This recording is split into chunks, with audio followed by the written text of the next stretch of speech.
Bienvenidos, bienvenidas. Hoy tenemos la posibilidad de conversar con Ilkay Hackman, primer candidato a diputado por la Ciudad de Buenos Aires en las listas de Fuerza Patria. Ilkay, ¿cómo estás? Gracias por venir. Gracias a ustedes, ¿cómo les va? Un cierre de listas que dejó mucha tela para cortar dentro del peronismo, una actualidad del partido que vuelve a tener presa a la principal líder. Primero te quería preguntar cómo nos podés contar cómo está hacia adentro el partido, intentando buscar un orden y encaminando dos campañas, porque también está la de la provincia de Buenos Aires. No, nosotros estamos obviamente, logramos una discusión, como en todas discusiones que tiene que ver con los perfiles políticos para una campaña electoral, con las ideas principales, cómo nos vamos a parar en el escenario político actual de Argentina y después obviamente con las listas, ¿no? Creo que fue una discusión rica donde logramos una síntesis, eso es lo más importante, que es una síntesis de nombres, pero también es una síntesis de perfiles, que combina elementos de renovación con elementos de trayectoria y experiencia, obviamente enrarecidos en un clima por esto que vos decías, ¿no? La Argentina, desde el momento en que Cristina fue víctima, no solamente ahora de la prisión y la proscripción, de toda una campaña y una persecución judicial, mediática, por lo que representó para el pueblo argentino, la democracia argentina para nosotros se transformó en una democracia de menor intensidad, ¿no? De menor calidad. Y encarar esta campaña electoral cuando ella, después de anunciar que iba a ser candidata a la Corte Suprema en tiempo récord, haya definido su prisión y su imposibilidad de ser candidata, obviamente enrarece todo el clima político electoral, hace que estas elecciones tengan un vicio, ¿no? Una democracia plena, nadie puede prohibirle a la gente que pueda votar al candidato que más le gusta, y obviamente para nosotros es un elemento fundamental de la campaña. Así todo vamos a dar batalla porque consideramos que es muy importante la discusión sobre qué personas van a ocupar esas sillas, ¿no? En el Congreso de la Nación, que después definen si un jubilado puede o no tener un aumento, si un discapacitado tiene derecho o no a recibir asistencia del Estado, y todos los temas que estamos discutiendo que son muy importantes, y por eso la elección legislativa para nosotros es muy relevante. Hasta hace poco tiempo antes del cierre de listas había una discusión dentro del peronismo de la cual tu espacio Patria Grande formaba parte muy activa de esa discusión, que tenía que ver con esto un poco que planteabas recién a lo último de qué era más importante para esta elección de medio término, si discutir sillas en el Congreso, que evidentemente pueden frenar los avances del gobierno, sillas que también se pueden comprar, como hemos visto con el senador Edgardo Cuéllar, que entró por la boleta del Frente de Todos, o si era un momento para discutir, bueno, cuál iba a ser el perfil identitario de esa oposición, y que para eso no necesariamente había que ir unidos, que había que dar una discusión más allá del loteo de los distintos sectores que vayan a ocupar las distintas listas. ¿Cómo se zanjó esa discusión para que finalmente, después de haber amagado con ir por separados, terminaran todos unidos dando esta discusión por, bueno, el lugar de las sillas, más que por las ideas de Fuerza Patria? La discusión, la necesidad de que los diputados y diputadas, senadores, senadoras, que entran por nuestras listas, sean consecuentes luego en el Congreso, eso para nosotros es un tema central, ¿eh? Es un tema central. Yo creo que si vos mirás la lista de Fuerza Patria, es muy claro que se trata de personas. Podemos tener matices entre nosotros, venir de trayectorias distintas, pero claramente somos todas personas que en el Congreso de la Nación vamos a defender los intereses de la gente y vamos a oponernos frontalmente a las políticas del gobierno de Milei. Ahora no le esquivo a tu pregunta, ahora te contesto, pero lo que quiero decir es lo que vimos en estos días que hubo sesiones en el Congreso de diputados que en función de cómo les fue en un cierre de listas, en función de negociaciones entre el Ejecutivo y los gobernadores, en función de distintos elementos, terminan decidiendo si votan en un sentido o en otro, ese tipo de comportamiento especulativo en Fuerza Patria no va a estar. Y eso me parece que es un elemento fundamental. Yo no quiero un diputado o una diputada, si tiene que elegir entre defender o no a un jubilado, entre defender o no a un discapacitado, no quiero que esté especulando en función de cómo le fue en un cierre de listas o qué le dan a su gobernador, sino en función de qué intereses representa. Vos le podés dar garantía que en Fuerza Patria, por lo menos de la ciudad, en la lista de diputados y Senado, ¿no va a haber un Cuéllar? Garantías absolutas. De hecho, el caso de Cuéllar es interesante porque Cuéllar es cierto que entró por la boleta del Frente de Todos en 2019. También es cierto que rompió con ese bloque mucho antes, O sea, la traición de Cuadra no fue ahora cuando transó con Milei, fue incluso durante el propio gobierno del Frente de Todos, que ya él se fue de ese bloque, y bueno, con Milei terminó de consolidar su camino. Eso no nos puede pasar. Yo creo que eso es algo que nuestra propia, la gente que nos vota, que simpatiza, que se identifica con nuestras ideas políticas, nos lo exige, ¿no? Eso es un elemento que a mí me hace estar conforme de cómo se arma la lista de Fuerza Patria. Ahora, no es el único, ¿no? Es digamos, una condición necesaria no venderte. No es una condición suficiente, ¿no? Es la vara está baja. Está la vara, ¿no? Claro, o sea, ahora es una condición necesaria. Lo otro que es la discusión de ideas. O identitaria, como lo quieras llamar. Yo creo que nosotros tenemos que endurecer nuestro perfil político contra Milei. Endurecer. Nuestro carácter opositor. Y ser muy firmes en eso. Y creo que eso las listas lo reflejan. Lo reflejan en sus componentes. Y creo además que nosotros tenemos que, además de garantizar una oposición firme, ir construyendo una alternativa de gobierno. Mi visión es que este proceso político y económico que estamos viviendo va a encontrar un punto muerto nuevamente en la Argentina, que no va a resolver los problemas estructurales de la vida cotidiana, que al contrario le está empeorando la vida de la gente, y nosotros vamos a tener que volver a gobernar la Argentina.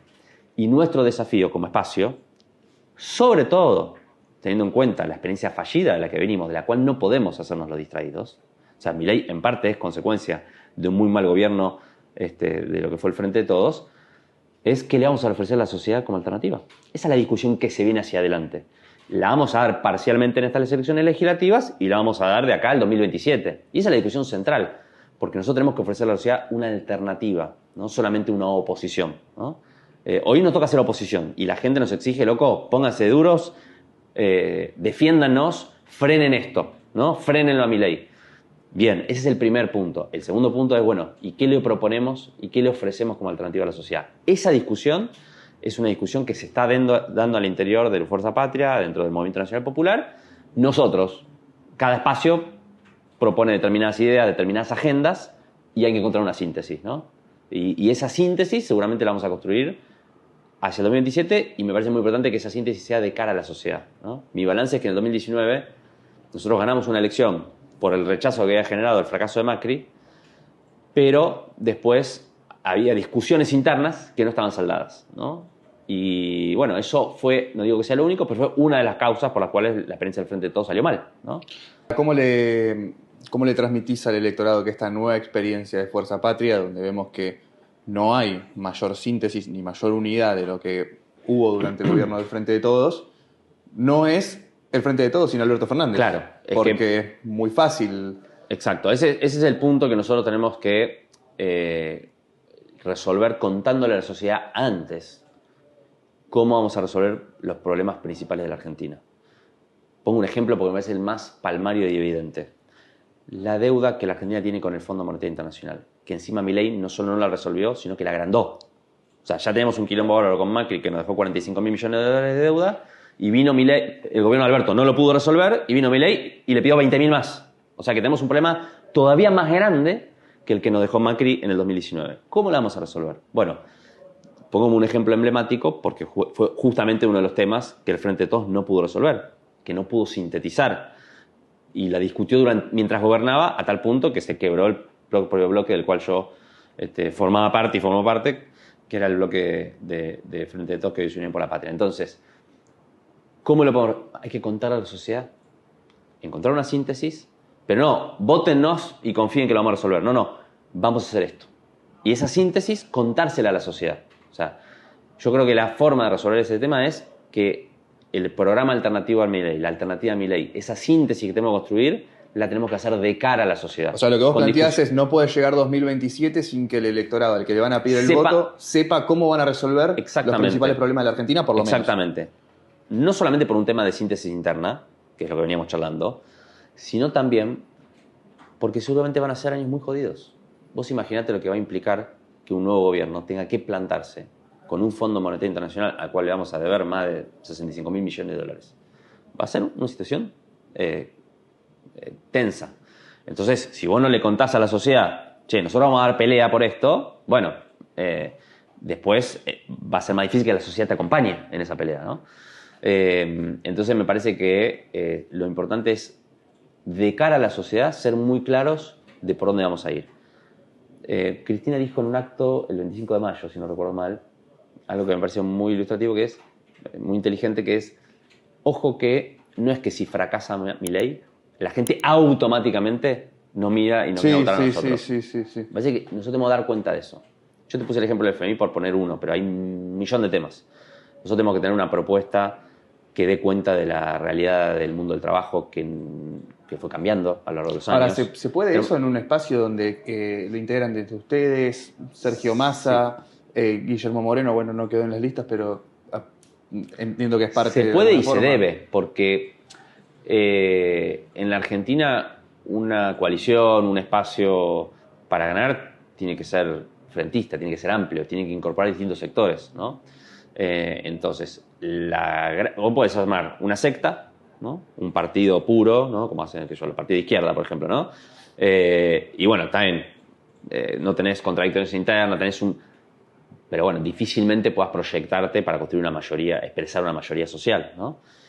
Si vos te asumís el desafío de construir una mayoría social, sabés que hay una diversidad, pero que no es una diversidad de facciones políticas, es la diversidad que también hay en la sociedad argentina. Somos una sociedad diversa donde hay distintos sectores, distintos intereses. Bueno, la gracia justamente de la política, de un proyecto político popular, es poder encontrar los vectores comunes, encontrar la síntesis en un proyecto de país. Que Sí. no es esconder las diferencias, ojo, o los matices o las contradicciones, sino que es sintetizarlas en ejes vectores y después siempre va a haber discusiones que son normales y son naturales. Se habló mucho también en estos días, bueno, cuando se conoció tu candidatura, tuviste una campaña muy fuerte en la que te vinculaban al Estado de Israel. Sí. No sé si querés aclarar algo de... Mira, ya lo aclaré en una entrevista, una cosa bastante insólita. Pero aprovecho de paso para contarles mi historia de vida, porque seguramente hay mucha gente que no me conoce. Mis viejos se fueron de la Argentina en el 76, como mucha gente en la dictadura. Como muchas personas de origen, de familias judías, se fueron a Israel, que era la forma más fácil de salir. Y bueno, nació mi hermano y yo, nacimos allá. Yo nací en el febrero del 83 y a fines del 83 ya volvieron para la Argentina. Yo era apenas un bebé. Después vivimos un par de años más en Italia, hicimos un último paso de vuelta por Israel y volvimos. Pero eso, mi condición de origen judío, más haber nacido allá, generó una campaña en contra mía, diciendo que yo era israelí, que había hecho incluso ridiculeces como que había hecho el ejército de Israel. Yo no volví nunca más, incluso, ni siquiera pero turista, nada. Desde un lugar muy feo del antisemitismo se comenzó. Y bueno, entonces yo soy argentino por opción, que es lo que constitucionalmente en la Argentina se le habilita a los hijos de argentinos nacidos en el exterior. O sea, tengo el estatus legal equivalente a haber nacido en Argentina por ser hijo de argentinos y es mi única nacionalidad. E incluso he tenido posicionamientos muy críticos de lo que está haciendo Israel en Palestina. O sea, pero bueno, se armó toda esa campaña. Yo no le quiero dar demasiada entidad porque honestamente creo que son de núcleos muy chiquitos. Yo no creo, la sociedad argentina para mí no es una sociedad antisemita. Y no es una sociedad xenófoba y racista en general. Hay pequeños núcleos que tienen una cosa muy excluyente, racista, etc. Pero estoy absolutamente convencido que son una ínfima minoría, ¿no? Entonces tampoco le quiero dar entidad a pequeños grupitos que pueden ser intensos a veces en las redes sociales, pero creo que no representan para nada a la gente. Claro. La ciudad para el peronismo es un territorio difícil, eso puede estar de acuerdo cualquiera. Se probó con distintos perfiles. El último fue Santoro en una elección que se aspiraba a quedar primero. Finalmente no ocurrió. Ahora apareces vos con un perfil joven también en esta búsqueda de renovación. ¿Qué perfil crees que debe tomar el peronismo acá en la ciudad, dadas las distintas experiencias que tuvo y conociendo un poco al electorado de la ciudad? Mira, yo creo que nosotros venimos de 20 años de hegemonía casi de lo que fue el macrismo, ¿no? Fue el PRO. Y es bastante evidente de que por lo menos esa hegemonía está en crisis, ¿no? Entonces, es cierto que durante todo ese periodo donde el PRO fue muy hegemónico en la ciudad de Buenos Aires, a nosotros nos dificultó, nos fue muy difícil, si bien siempre fuimos la principal oposición y fuimos una fuerza con mucha representatividad, nunca lográbamos ser mayoría, ¿no? Creo que ahora se abre un escenario distinto, un escenario nuevo, por la propia crisis de hegemonía del PRO. Y el PRO fue hegemónico, ojo, porque juntó muchas cosas. Un componente de antiperonismo, antikirchnerismo, sí, pero también un componente incluso de cierto progresismo que incluyó el macrismo en sus orígenes, ¿no? Macri, no se olviden que para ganar, incluso para ser presidente después, tuvo que disfrazarse un poquito, ¿no? De ser una derecha abierta, un poco progresista, bueno, muy distinto a lo que soy, ¿no? Entonces, yo creo que eso se está desarmando y eso nos da una oportunidad a nosotros, nos da una enorme oportunidad. Yo estoy convencido que en el 2027 tenemos una posibilidad muy cierta de estar disputando la Ciudad de Buenos Aires. Creo que Leandro, en ese sentido, Santoro, es un muy buen candidato, es una persona que traspasa las fronteras solamente del electorado kirchnerista, si querés. Creo que es una persona que tiene una muy buena imagen, incluso en segmentos más amplios de la sociedad en nuestra ciudad. Y obviamente que para disputar la ciudad tendremos que pensar una estrategia, que no es solamente una estrategia de alianzas, que podemos discutir si hay que juntarse con este o con otro, sino sobre todo de ofrecer una opción. Yo creo que la sociedad en la Ciudad de Buenos Aires nos ve como una oposición, nos ve como la oposición históricamente al macrismo. Bueno, el desafío nuestro es que nos vea como alternativa, que nos imagine gobernando, ¿no?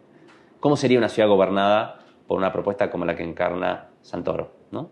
Y bueno, me parece que eso es lo que tenemos que hacer estos 2 años, cómo se puede construir una sociedad, una ciudad de Buenos Aires que sea moderna, que se desarrolle, pero que al mismo tiempo sea más justa, y sobre todo cómo evitamos que termine cayendo en las garras de la Libertad Avanza. Bueno, porque posiblemente en el 2027, no estemos discutiendo la ciudad con el PRO.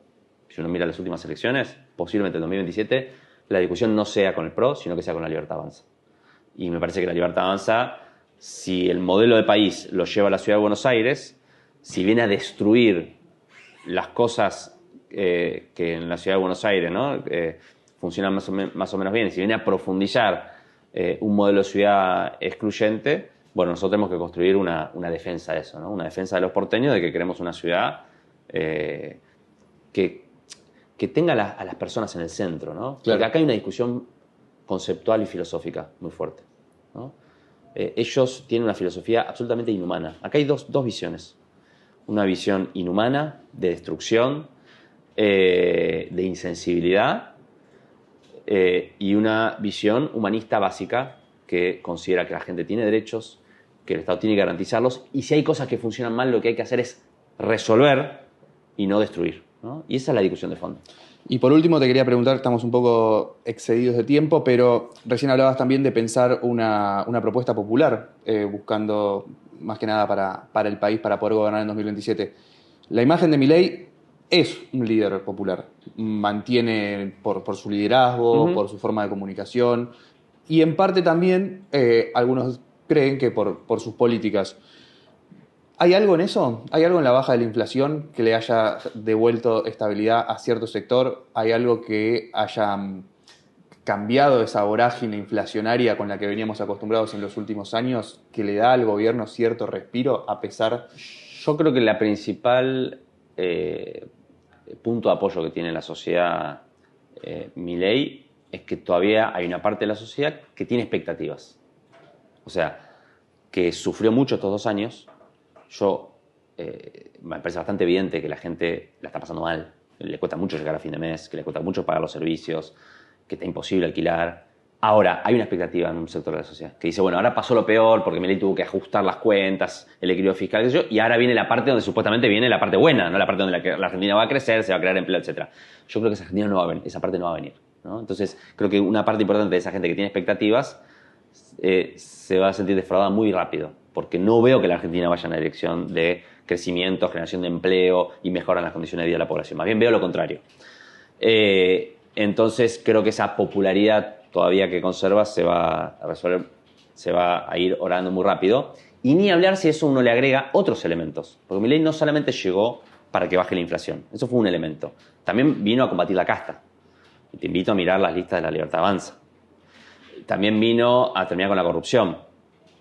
Y nos estamos enterando, digamos, no recuerdo antecedentes, quizás en los 90 con el menemismo, y no es casualidad, ¿no? Porque ellos reivindican el menemismo. Yo pensé que lo reivindicaban por las políticas económicas. Ahora, evidentemente, también hay una reivindicación de lo que fue la maquinaria de corrupción. Porque lo que hemos visto entre la estafa Libra, ahora el escándalo con el funcionario, el español que estaba al frente de discapacidad, más los contratos del Banco Nación con la empresa de Martín Menem, todas las denuncias contra Karina de que funciona como una suerte de cajera, la venta de candidaturas, la cantidad de escándalos de corrupción en 1 año y medio de gobierno. Entonces, además de lo económico, de que están la economía está entrando en un sendero recesivo, la industria cae, el comercio cae, los salarios caen, lo único que crece es el agro y la minería, algunas actividades. Además, han corrompido como pocos gobiernos antes, quizás por eso digo los 90, y si eso no defrauda a gente que los votó supuestamente porque vienen terminados con los curros de la política y qué sé yo, entonces...